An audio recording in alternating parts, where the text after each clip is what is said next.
Okay, the difference in these two figures, line 15 and line 16 is, line 15 is a projected job loss percentage to total population, and line 16 is a projected percentage to the current labor force. Here are the footnotes when I pulled this from Bureau of Labor Statistics mostly, and the U.S. Census for the general population, of course. I want to include in this a couple of statements.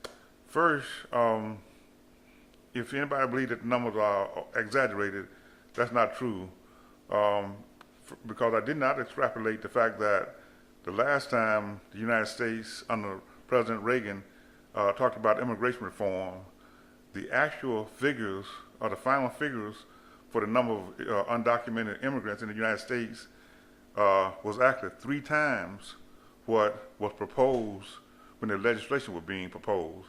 So I did not extrapolate, or I did not say that instead of being 12 million, it's actually 36 million. So that's one reason I feel confident that the figures are conservative and not exaggerated.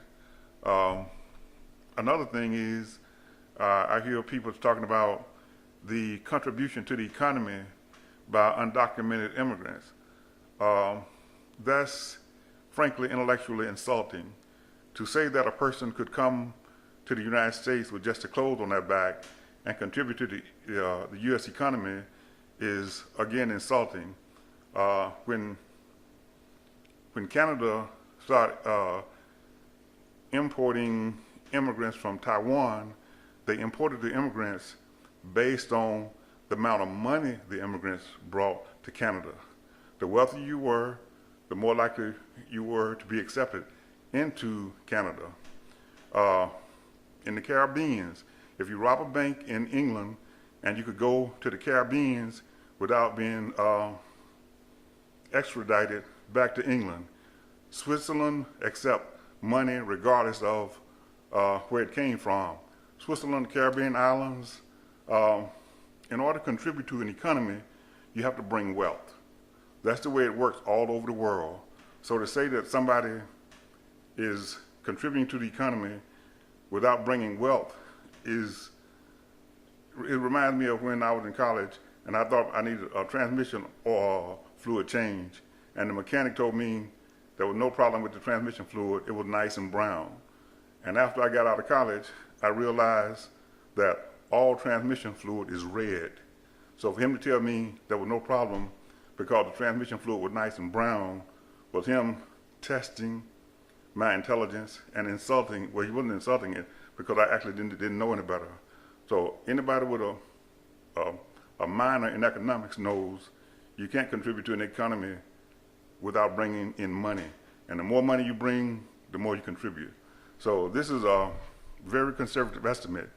And really what got me is this 7 2/3% hit to the African American labor force.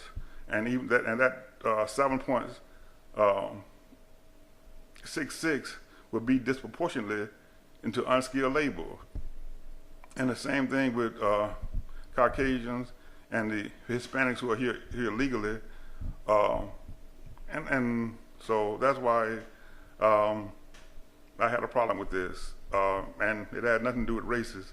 But when you add it on to the top of the 10 million people who lost their jobs and didn't get it back during the Great Recession, I felt like it was extremely unfair to the people at the bottom of the economy in order to pile on after they had already taken the 10 million job hit from the Great Recession and that we did not recover from.